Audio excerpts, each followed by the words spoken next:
Chapter 10. Transgressing the Laws of God. At the break of dawn, I awakened to the faint, sweet sounds of birds chirping. I felt a chill in the atmosphere, and a hand touching my cheek, an icy hand. I opened my eyes slowly to see Amelia standing before me. Her wavy chestnut hair hung over her shoulders. Her sad brown eyes were locked in a trance. I stared at her, half dreaming, half awake. Amelia? Is it really you? Have you returned?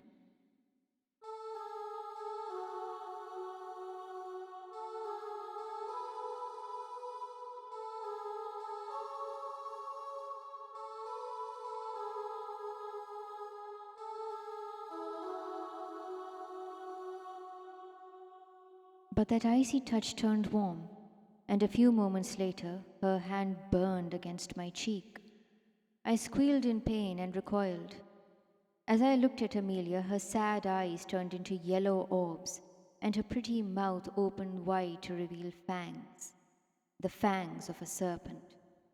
I could only stare, my body drenched in perspiration. I could hear my own heartbeat like a drum during a military procession. I quickly glanced at the stained glass window, but the serpent was gone. I shifted my glance back to Amelia, but she was no longer the beautiful woman I remembered her to be. She had transformed into the serpent.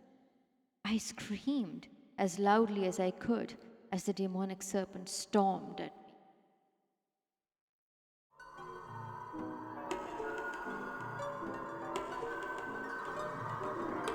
I awoke, suffocating, my body soaked in perspiration, and I suffered a prolonged coughing fit. I took a few moments to catch my breath. I was lying on the cold, damp floor of the dungeon. My head was heavy and my eyes pained. A light stung my eyes that I shielded with my pale hands. When I again looked, the sun rays streamed in from the stained glass window, and thankfully that demonic serpent was still there. Upon remembering the horrors of the night and the nightmare of Amelia transforming into the serpent, I leapt to my feet and observed the bench. The casket was still there, and poor Amelia's body was there too. But I noticed something indeed very strange.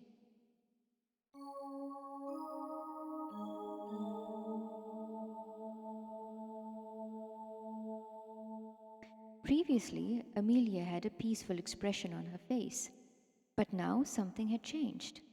Her lips and eyelids drooped. It made her face look sad, like the face of a child that it would make in its sleep. I was perhaps exhausted, and I didn't know how much time had elapsed since I had been in that dungeon. I suddenly thought of all the servants, and I, as mistress of Vernon Hall, had to instruct them to continue their duties. I laboriously made my way back to the main hall and found the parlor maids huddled together, whispering. "What is this? What's going on? Why did no one wake me up?" I snapped. The maids exchanged worried glances, then answered all at once. We didn't think it was polite to disturb you, miss. We didn't know if we were allowed down there. We are sorry, miss." I was feeling dizzy and abruptly sat on the maroon sofa, holding my head in my hands. One parlor maid, Bertha, approached me. "You are exhausted, miss. Let me prepare a bath for you. Come along now, don't you say no to me. Let me give you a bath and then prepare some lunch for you." She said it with a sweet smile and held my hand to lead me upstairs. Wait, lunch? Why would you prepare lunch for me, Bertha? Shouldn't the chef already have prepared lunch?" I asked, my head spinning. I once again saw the maids exchange anxious glances as Bertha spoke. "Miss, we tried to stop them, but the chef and the gardener they've left your employment." I couldn't believe my ears. How dared the servants leave my employment without informing me? What are you saying, Bertha? Don't they wish to collect their wages from me?" Bertha solemnly replied, "They were very faithful to Miss Vernon. They didn't feel what happened to her body was right. I'm sorry, miss. It's not my place to say so. I'm only repeating what they told me. They didn't want their wages. They just left." Deep inside, I also felt a faint sense of compunction. I had in some ways transgressed the laws of God that night, but I had done so only for Amelia's sake. I couldn't part with her.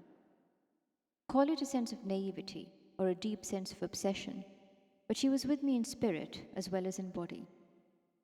I couldn't argue with the maids. I silently accepted the information and retired to my bedchamber with Bertha. Bertha was a sweet, middle aged woman of short stature and had curly hair tied in a bun. It was odd, but whilst Amelia was alive, I never really took an interest in having a personal conversation with any of the servants. But now that I was officially the mistress, things had changed. She gently led me to the hot bath he had prepared and began to massage my fatigued back. "This will calm you, miss. I know you've had a tough night. I know you loved her dearly, miss." She spoke sweetly. "Bertha, I know you all think what I've done is wrong, but you know I couldn't part with her." I looked to her for reassurance. Bertha grew quiet and continued massaging my back. The pain in my body gradually lessened, and I started feeling more relaxed. "I understand you, miss. I have lost many dear ones.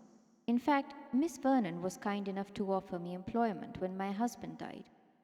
I made a promise to her that I would always serve her, and now that she's gone, I promise to serve you, miss." I was so deeply touched by Bertha's candor and magnanimity. "Thank you, Bertha. You know, I really do need a friend at this moment of my life." The sweet woman suddenly stopped massaging and turned my face in her direction. "Dearie, you have a friend in me. You can count on old Bertha. Don't you worry about a thing." I was relieved to have a soft and gentle soul like Bertha to care for me. She dressed me in clean clothes and brought some food on a tray to my room whilst I lay in bed. However, the other servants were not so considerate. In the days that followed Amelia's embalming, one after the other resigned with immediate effect. "I suppose it's Hugo's turn now?" I asked Bertha one afternoon.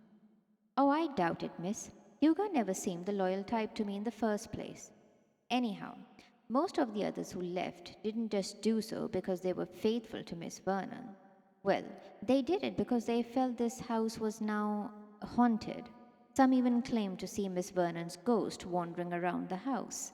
They considered the embalmment an unchristian act."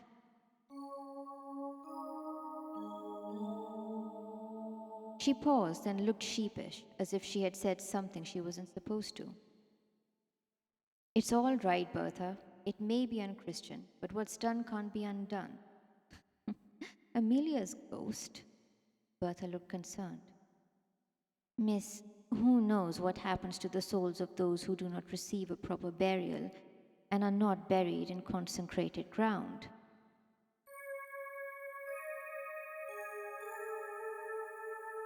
I reflected over what Bertha had said, but none of the servants' resignations nor Bertha's disapprobation had changed my mind. I was happy that Amelia was with me. Even if her ghost did wander the corridors of Vernon Hall, I didn't consider it a haunting, but rather a blessing. I frequently descended to the dungeon to see Amelia's body. I sat beside her for hours and hummed the songs she had played on the piano. At times, Bertha accompanied. "I don't want to leave you all alone, miss. You know, they say loneliness can drive a person." She paused. I completed the sentence for her. "Mad?" "I know, Bertha, but then maybe I am already mad." Bertha giggled too. The truth was, had Bertha not been a friend to me, I would have succumbed to insanity. I may have even become suicidal, but she kept me sane by sharing jokes and looking after me. We sat by Amelia's casket for hours and reminisced about her life. "I was told that Amelia had a brother. Had you ever met him, Bertha?"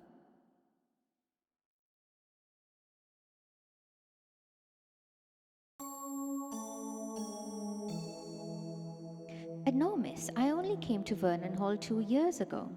I believe Master Christopher had died quite some time ago." I grew forlorn. Poor woman. She had seen so much misery in her life, including the death of her own brother. I feel so sorry for her, I whispered, glancing at Amelia's sad, pallid complexion in that casket. I had sent a note to Mr. Bartholomew to visit me, but alas, he refused. In fact, most of the people who once visited Vernon Hall refrained from doing so. Bertha told me that townspeople crossed themselves whenever she went into town to buy groceries. Hearing the name of Vernon Hall horrified them. A few weeks after Amelia's death, I went into town. As Mr. Bartholomew had declined my invitation, I visited his office personally. He wasn't very pleased to see me and fixed his shrewd gaze appraisingly upon me. How may I assist you, Eleanor? I've come to collect my monthly allowance, Mr. Bartholomew. I have to pay the servants' wages, and of course, I require money to run the house. Mr. Bartholomew pondered over this request for a moment, but as he was bound by law, he opened his drawer, counted some money, placed it in an envelope, and handed it to me with his eyes averted. So, are you going to treat me as an outcast, Mr. Bartholomew? Is this what it is? I felt resentful. Mr. Bartholomew then met my gaze and said sternly, Eleanor, you don't know the history of Vernon Hall. In fact, you don't even know what really happened. He paused as Pastor Franklin entered the office. Oh, Eleanor, it is indeed a surprise to see you here. Is everything all right, my dear? Pastor Franklin spoke to me as kindly as he had before. But of course, he too had changed. He peered at me suspiciously. I told him I was there to collect my money. The men began discussing legal documents regarding the local church, and I took that as my cue to leave. But just as I closed the door behind me, I heard Mr. Bartholomew whisper to Pastor Franklin, and the latter then firmly replied, We are to remain quiet. This is what she would have wanted. The more we create a fuss, people will start talking. Whatever is buried will re-emerge, and we wouldn't want that, at least not for her sake.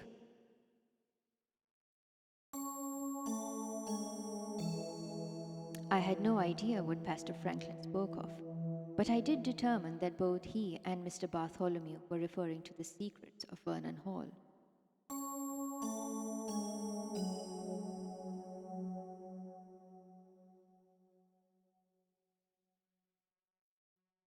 Upon returning to Vernon Hall, I retired to the dungeon and sat by Amelia. Bertha joined me after finishing her chores. I thought all the maids had left, she exclaimed. I continued watching Amelia through the window in her casket and replied casually, But they have, haven't they, Bertha? I turned to Bertha, who looked utterly perplexed. Well, that's what I thought, miss. But when I was cleaning the drawing room, I saw something from the window. It was like a shadow, so I went into the Italian garden, but no one was there. When I turned, however, I heard a sound. It was as if someone were chuckling.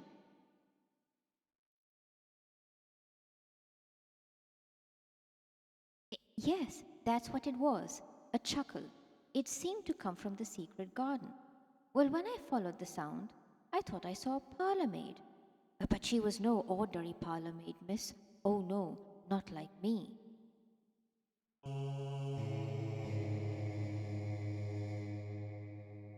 I giggled. Whatever do you mean, Bertha? What was she like? Well, she wore the same uniform as I did, black dress and a cap. But, she paused. But, I asked. She had dark flowing hair, and her lips were red. She had fire in her eyes. Oh, you are too young, miss, and I don't want to say it, but she didn't look decent, miss. Do you mean to say she looked devilish? I smirked. Yes, miss, you can say that. That's what she looked like. But when I approached her, she was gone. It was as if she disappeared in thin air. It was bizarre.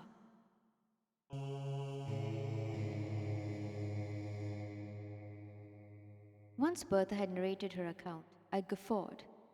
In fact, that was probably the first time I had laughed so heartily since Amelia's death. I laughed at Bertha's naivety. I knew it was Amelia's embalmment that had played tricks on everybody's mind and gave them silly thoughts about Vernon Hall being haunted. I laughed until I thought of Amelia and the day she embraced me in the secret garden, and my laughter turned into a disconsolate cry.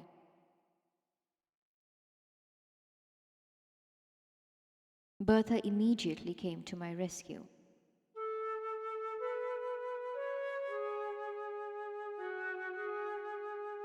Oh, I am so sorry, miss. I didn't mean to upset you. Oh, do ignore my idiotic talk. But I knew Bertha's talk was not idiotic. Something was amiss at Vernon Hall. It wasn't just Amelia's embalmment or my transgression against the laws of God. No, there was something else, an intricate mystery, which apparently Pastor Franklin and Mr. Bartholomew knew about, but were keeping a secret.